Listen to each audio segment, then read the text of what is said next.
Patay ang isang preso sa Iloilo City matapos makuryente habang naglilinis.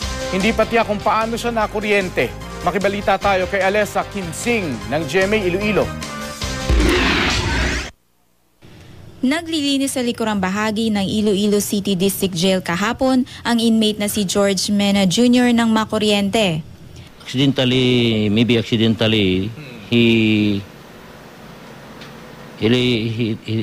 touched something therein which is with live wire, which causes electrification in an uncertain area, as we seen there that it cannot be determined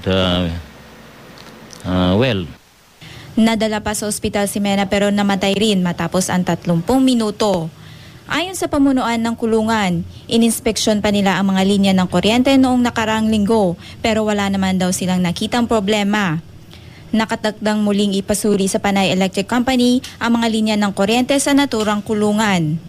Nananawagan ngayon ang ama ng nakuryenteng preso na tulungan sila sa pagpapalibing ng kanyang anak. Kung may bulig sila dati, kay dra natabo. Sabton man na nila kuruing. O buligan man na nila. Tingwaan lang naton nga makahatag kami sang bulig in not necessarily nga kwarta or in term of anything makabulig sa ilalim bawa kung basilong honda. Alessa Kimsing, Nagbabalita, Pilipinas.